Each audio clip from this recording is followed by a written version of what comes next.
Today, based on Matthew 26:1 through 32, we will understand together the sermon titled Jesus' Table and Entrustment. Okay, so let's dive right in. The whole sermon today really hinges on this incredible play on words in Japanese. You see, there's one word, or rather one sound, Shokutaku, that has two completely different meanings. And understanding how they connect, well, that's the key to the entire message. And here they are. On one side, you've got Shokutaku as the dining table. You think of fellowship, community, sharing a meal, and of course, the Last Supper. But then, with just a different written character, that exact same sound means something totally different. A commission, an entrustment, a task given by a higher authority. So the big question the sermon poses is, what in the world does a dinner table have to do with a divine mandate? To start unraveling this, today's sermon has us look first at the meaning that might be a little less familiar to us, the Shokutaku, that means a divine commission. Now, the sermon is really clear about what this means.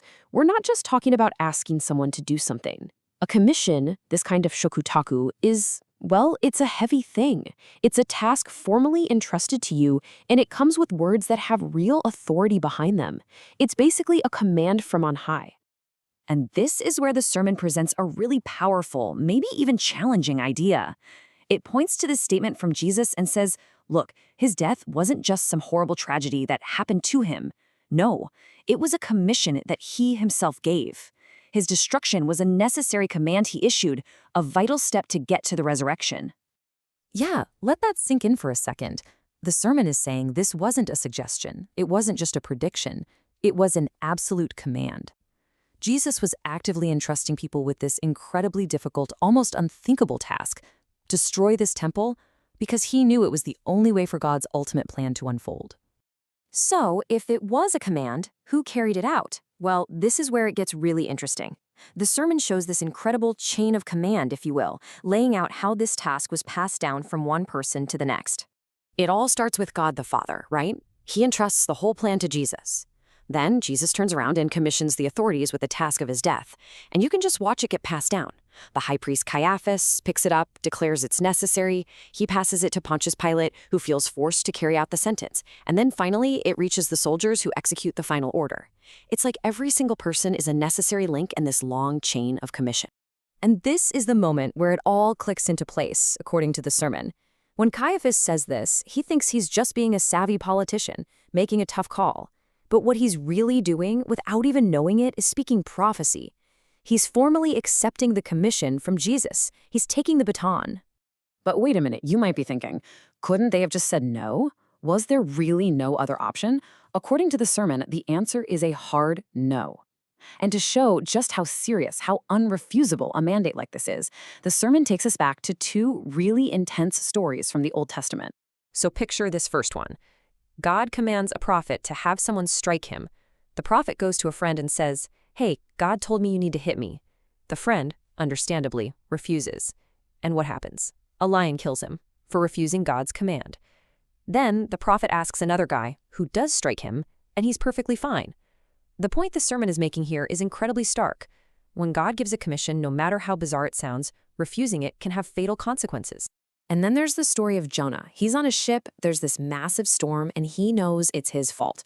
So what does he do? He gives the sailors a commission. Throw me into the sea. Now these sailors, they don't want to do it. They try everything else to save the ship, but nothing works. They are completely trapped. The sermon presents this as them having no choice but to accept Jonah's commission in order to be saved. So you see the connection the sermon is drawing, right? It's arguing that Caiaphas and Pilate were just like those sailors on Jonah's ship. They were trapped. They felt cornered by the circumstances, compelled by what they saw as a necessary, if terrible, choice: sacrifice one person to save their whole nation. They were fulfilling a commission they felt they couldn't refuse. Okay, so we've spent all this time on the Shokutaku as a commission, this heavy, difficult mandate. Now for the big payoff. How in the world does that lead us back to the other Shokutaku, the table, the fellowship, the meal? This right here, this is the verse that flips the entire script. Jesus makes it absolutely clear. No one takes my life from me. He says, I lay it down of my own accord.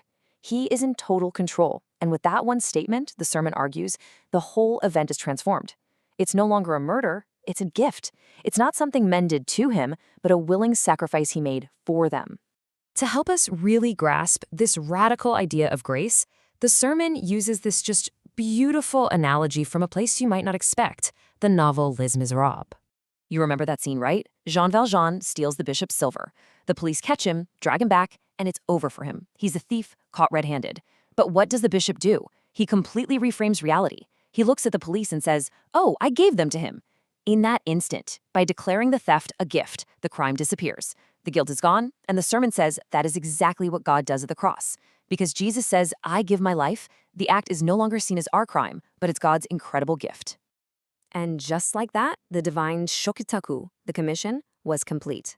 That whole chain of command we talked about, from Caiaphas all the way down to the soldiers, they all played their part, knowingly or not, in fulfilling the task that Jesus himself had set in motion, so that everyone could be invited to the other Shokutaku, the table. And there it is. That's the connection. The fulfillment of the commission is what makes the communion possible. The sermon's whole point comes together. The sacrifice had to happen so that the fellowship could begin. And this is the ultimate promise, isn't it? The earthly, difficult commission was completed for one reason, so that this heavenly table could be set for all of us. It's a wide-open invitation to this incredible banquet, a chance to have fellowship with God himself, all made possible because Jesus saw his commission through to the very end. So after hearing today's sermon, it all comes down to this. This isn't just a clever theological puzzle or a word game. It's presented as a personal invitation. The hard part, the commission, is done. The price has been paid. The table is set. And the only question left for us is, will we accept the promise of this table by faith?